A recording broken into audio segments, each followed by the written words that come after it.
আজকের এই আনসার আমাদের 1 বছর সঙ্গে ভিতর সদস্যরা আমরা 1 বছর পরিবার পরিকল্পনা অফিসে চাকরি করেছি। তারা আমাদের বলেছিল যে আমাদের বেতন প্রতি মাসে আমরা পাবো, কিন্তু আমাদের তারা শুধু বলতো যে তোমাদের বেতন হয়ে যাবে এরকম করতে করতে তারা আমাদের প্রায় 1টা বছর আমাদের চাকরি করে নেয়। কিন্তু আমরা বলি যে স্যার আমাদের বেতন দিয়ে দেন, বলতেছে তোমাদের বেতন হয়ে যাবে। প্রথম ডেট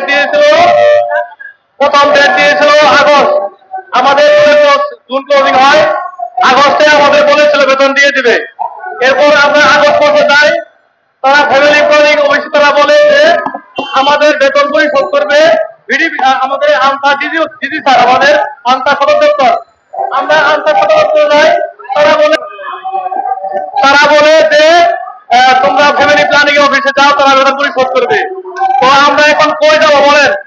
আপনারা ইতিমধ্যে জানেন যে 5 আগস্টের পরে আনসার একটি আন্দোলন হয়েছিল।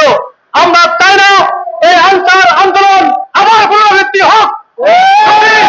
যদি আমাদের বেতন না দেওয়া হয়, 5 আগস্টের পরে যেহেতু আনসার আন্দোলন হয়েছিল, আগামী অক্টোবর মাসে আমরা ঘোষণা দিয়েছিলাম যদি আমাদের বেতন এই মাসে পরিশোধ করে না দেওয়া হয়, ঢাকাতে আবার এই আনসার আন্দোলন হবে। 222 জনকে নিয়ে আমরা এই ঢাকাতে বিশাল আকারে অবস্থান নিব। তাই বলতেছি যে আমরা শান্তিপূর্ণভাবে কথা বলতে আসছি।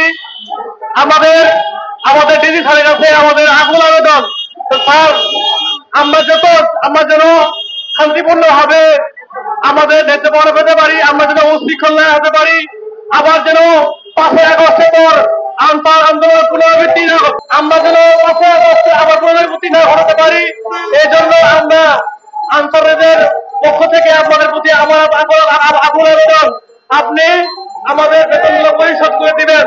তাহলে আমরা শান্তি শৃঙ্খলা বাহিনী শান্তি শৃঙ্খলা ভাবে আমরা বেতন নিয়ে আমরা বাসায় চলে যাব। আমাদের হয়ে গেছে আমার আকুল আবেদন, স্যার